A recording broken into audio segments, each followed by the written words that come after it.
Well, hello again. Welcome back to No Exceptions. God is love. That's what First John tells us, but the subject lays itself out all throughout the Scriptures, Old and New Testaments. It was God who so loved the world that he gave his only Son. It was the love that Father, Son, and Spirit have for one another that prompts them to want to include humanity in that equation, to produce individuals solely for the purpose of being loved. Before we do anything for God, before we even love him, we are first loved by him. One of the lenses we have to change in the way we understand the nature of God is to disconnect the belief that we were put on earth to serve him, when the nature of the life of Jesus is that we were put on earth to experience his love. The love that he has for us, first and foremost, is what allows us to be able to love others. Whatever we do for another person, whatever we do or perceive that we're doing for God, is an outgrowth of his love for us. We love because he first loved us. But love isn't just something that God does, like a verb, to love someone.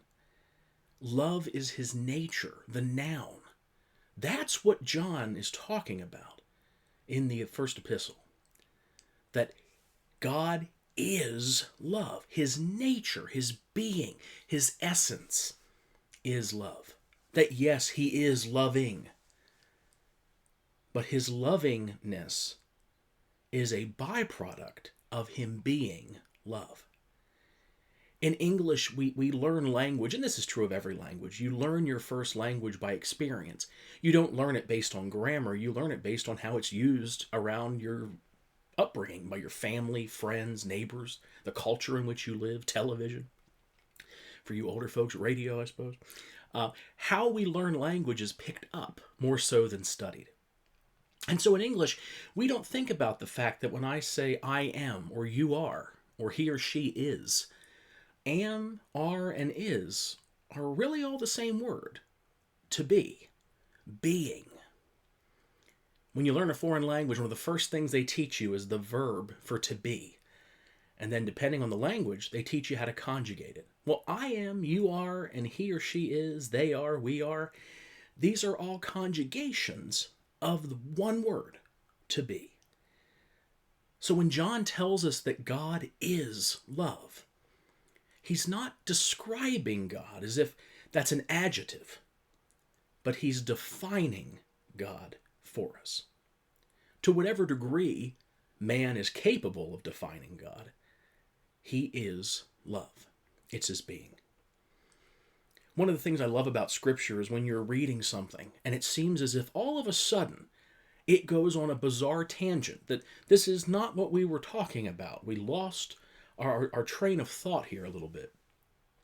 It's even funnier when you consider that when Paul is writing his epistles, or John, or James, any of the scriptural authors, they are not, particularly the New Testament epistles at least, when they're writing their letters, this isn't like they were delivering this as a verbal message and someone's scribing it down.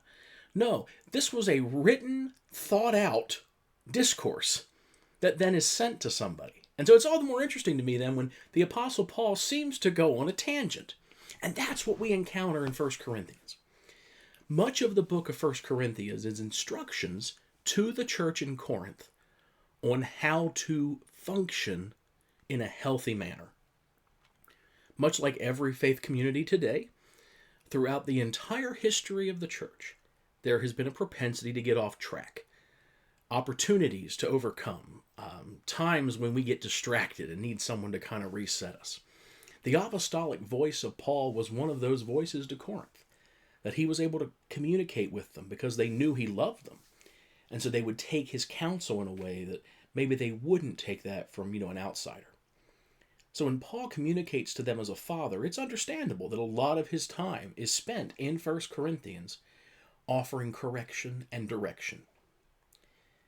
1 Corinthians 9 is discussing the rights of the apostle and what honor they should be given, but also it's honor based on service. 1 Corinthians chapter 10 gets into warnings based on the history of Israel and how that plays out into the church. Not sitting around being lazy and just eating and drinking all day or indulging in sexual immorality. All of these are, good counsel, good advice, good ways by which we can live. Then we get all the way into head coverings with chapter 11 and down into the institution of the Lord's Supper and the abuses of the Lord's Supper. So as we go through 1 Corinthians, we encounter lots of opportunities for Paul to provide direction to the Corinthian church. We then get into, in chapter 12, a discussion of the spiritual giftings, and that these are gifts God has given the church, and that we shouldn't use them in a competitive manner. He gets into discussion about we're one body, but with many members.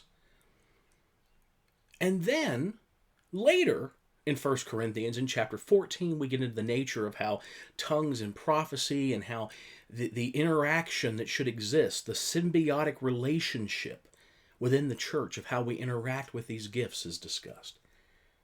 But 1 Corinthians 13 pops on the scene as a complete and total deviation from what was discussed before.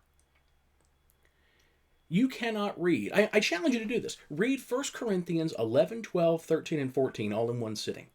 And try to make the argument to me that 13 is not a bizarre bunny trail in the midst of the rest of the discourse there. If you're ever in a position where you have to offer correction to people, and we all have been in that position probably at one time or another in your employment, with your children, when we correct people, we have to be very careful that we don't so focus all of our energies on identifying for them what needs changed that we forget to keep bringing them back to the reality of who they are. Most behavior is an outgrowth of identity. More to the point, it's an outgrowth of our perception of identity. And so if you perceive yourself as broken, you will behave in a broken manner. If you perceive yourself as righteous before the Lord, as justified in His sight, as included in all that Father, Son, and Spirit are, that through Christ you have a seat at the table, and that seat is not a seat in and of your own, but it's a seat in and among the family of God, housed in Jesus Christ.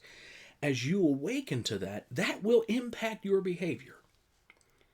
And so Paul, the ever-loving Father, he is a father of these churches, a spiritual father to them. He gives all this discourse on how to do church, how to do our interactions among the family of God. And it's a lot of do this, don't do this. And again, if you have kids, you know there's a time and a place for that. There's a time where you have to tell them, do not do that, do this.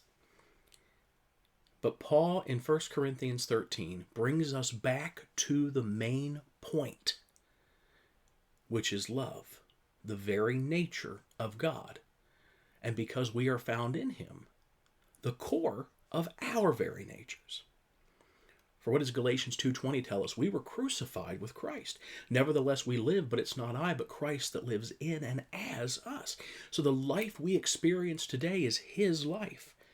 And so it is a life that is capable of everything He is. And that means it's possible for us to exhibit the conduct and behavior in keeping with our true nature, the more we awaken to it. Instead of all the behavior modification, what if we just focused on building ourselves up in an awareness of who we really are? 1 Corinthians 12 ends with one of my absolute favorite passages. I'm going to read 27 through 31, and it's verse 31 I really want to hit on. Now you are the body of Christ, and individually you're members of it.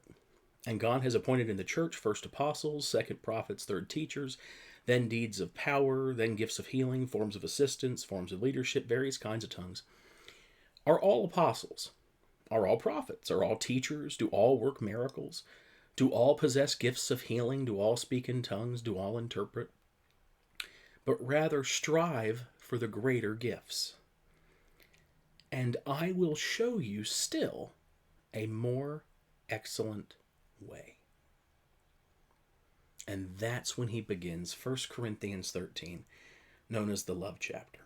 So he spends all of this time in 9, 10, 11, most of 12, talking about protocol and procedures, and he's going to go back to protocol and procedures in chapter 14. But there's a more excellent way, and it's the way of love.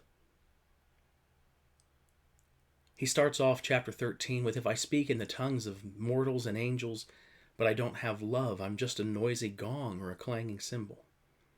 If I have prophetic powers and understand all mysteries and all knowledge, and if I have all faith so as I can remove mountains, but do not have love, I am nothing. If I give away all my possessions, and if I hand over my body so that I may boast, but do not have love, I gain nothing. Love is the more excellent way. A more excellent way suggests there is an excellent way. Protocol, procedures, nothing wrong with that. The wisdom that's found in the rest of 1 Corinthians is still valid. It's still valuable to us. But it doesn't change the fact that there is a more excellent way. There's an even better way than the better way. If we lean into love, if we lean into the nature of Father, Son, and Spirit as love, not just loving, but that it is all that they are. It consumes their identity. And we understand our identity in them. It'll consume our identities as well. Love is everything that the Father has to say about himself. We say that of Jesus, and it's correct. But what is Jesus' inherent nature? Love. And so in love, we encounter the fullness of who Father, Son, and Spirit are. Because it is their identity. It is their very being. So when we talk about a more excellent way, daydream with me for a minute on this. What would some more excellent ways look like if we just operated in love? What if we didn't have to have a doctrine or a theology to tell us what we have to believe about different things? What if, rather than take an entire course in systematic theology on one particular element of the human condition, gender, sexual orientation, the nature of life, and when it begins, when it ends, whether it's okay for a starving parent to steal bread for their starving child, even though theft is a sin? What if instead of investing a lot of our time in having formatted, theologically sound answers to those questions, looking at all the pros and cons, the ethics of it, we just ran it through a filter of love? In the Old Testament scriptures, we encounter this idea as the tree of life. Two trees in the garden, right? The tree of life and the tree of the knowledge of good and evil. Knowledge constantly wants to identify what's right and what's wrong. And that is the fruit of religion. Religion is more concerned on you doing the right or wrong thing and weighing and measuring those decisions than ever considering, does this decision produce life? Life is what all of this is about.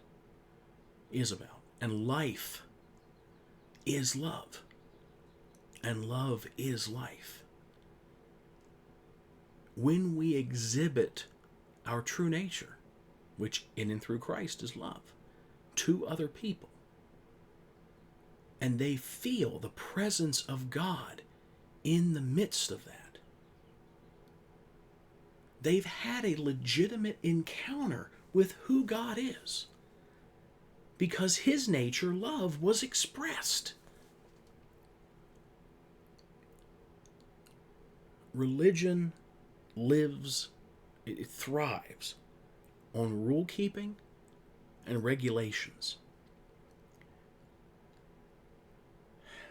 The tithe is a phenomenal example of this. Rather than emphasize that we are givers by our nature, because to give is to love. A gift is something that is freely released, for which one gets nothing in return, other than the foreknowledge that their action has blessed someone. So rather than train people and teach people to say, you know what, the Father speaks to you through the Spirit. And so when you want to know how to bless someone, he puts a need on your heart and gives you strategies and witty inventions, the King James says, to know how to meet those needs for people. When God does that, that is what you are to give. That is what you are to exude out of that love nature that is yourself because of Jesus Christ. Rather than that, we teach them a formula. That's all the tithe is. The tithe emphasized an Old Testament people who did not believe they were capable of hearing from God. Remember, this is the same people who would send a priest on their behalf, and they tied a rope around his waist in case he croaked within the Holy of Holies and had to drag his body out. That's the mentality we're talking about here. So, of course, they don't want to have to attempt to approach God, even if they believed they could, to find out what he would have them do, what would be his best path for them. Just give me a formula. Give me a ritual to follow that's disconnected from my heart, that's disconnected even from my head, and I'll just do the math, and 10% of my flock, you got it. In the New Testament, in the New Covenant, the Spirit of God is unveiled in the hearts of mankind. He is tabernacled in and among us. He has made his dwelling place our hearts. We have access to all that Father is in and through the Spirit of God that dwells inside of us. And so we're able to approach the Spirit and say, okay, how should I handle this? What would you have me do in this situation, Lord? I don't need a formula. I don't need an equation. I don't need my abacus. I just need to hear you. He is always speaking. One of the questions I get as a clinician from people is, well, how do I know if it's God talking to me and not, the devil or my own cognitive distortions, my own trauma? Does it lead you to love? Every bad decision I've ever made in my life has been because I chose a path in contradiction to love. Sometimes I chose very good paths, very right paths, very upright and righteous paths, but they weren't the path of love. I think it's Joyce Meyer that makes the statement, you want to be right or righteous. I like that statement. There's a lot of truth in that. Would you rather be correct and it be known that you're correct? Or would you prefer to choose a path of love that doesn't care if it's identified as being correct or not? That actually cares more about how the other people in the situation feel than it cares about whether or not it gets any credit or acknowledgement for having been correct. The more excellent way of love is to cut out the middleman of all of the policies, the politics, the methods, the formulas, and just leave us with the raw, unfiltered, passionate capability that is the Spirit of God at work in our lives. And that says, okay, Father, I trust you in this. Reveal to me what I am to do, and I'll do it. I'm going to co-create with you, Father, that you've included me in this process. Remember, Acts 17 tells us, God has need of nothing. He is self-sustaining. The Father, Son, and Spirit did not need us. We weren't created to be their, earthly servants. We were created because they wanted someone to love. They wanted someone to include in their relationship. They wanted an opportunity to multiply their love. That's what all of this message of grace is about. Disconnecting our thinking from the religion of right and wrong and shifting our prism instead to the simple question, does this produce life? Now, this doesn't correct all the challenges we have, in that we're still going to have differences of opinion, difference of understanding as to what does produce life. There are some decisions people make that, while it may be convenient to tell them that what they're doing is okay, we know it's a path that leads to hurt and destruction. And so love, in that instance, prompts us to intervene and to attempt to provide them information that'll spare them some heartache down the road. But how much would change in this world? What a paradise we could make this. What a fulfillment of the Lord's Prayer it would be if we actually made earth like heaven. My buddy Lynn Hiles makes the statement that he's tired of trying to focus on making heaven his home. He wants to make his home like heaven. Amen. How do we do that? How do we fulfill the in earth as it is in heaven? How do we do that? Love. Love is the more excellent way. Just like with our children, just like with our family members, our students, sometimes our friends, boundaries aren't a bad thing. Sometimes we have to implement some rules and some guidelines. Sometimes we have to mete out some correction. But there's a more excellent way. And in the midst of all the policies and procedures that obviously matter, because Paul spends a lot of time talking about them in 1 Corinthians 14. 1 Corinthians, the whole chapter, but particularly chapters 12 and 14. 13 makes clear that love makes a lot of those policies irrelevant. As we're finishing up here, I want to leave you with this thought. In the Old Testament scriptures, we had a variety of laws that originate with the Ten Commandments. Nothing wrong with the Ten Commandments. Good counsel found in the Ten Commandments. And then over time, Judaism added unspoken regulations that then codified as to written regulations that expanded the Ten Commandments to hundreds of formal rules that had to be followed to be viewed as in right standing with God or clean. Jesus comes on the scene, and what does he do? A new commandment I give to you. Oh, there's really just two of them. He says, the one, love the Lord your God with all your strength, and all your heart, and all your mind, all your being. And the second is like it, that you would love your neighbor as yourself. We can spend a lot of time discussing what it means to love God, realizing that we can't love him until he first loved us. So first we're loved, then we love in return. We mirror his nature back to him. and then we love others that same way. But the operable word in all of those was love. Love is the more excellent way.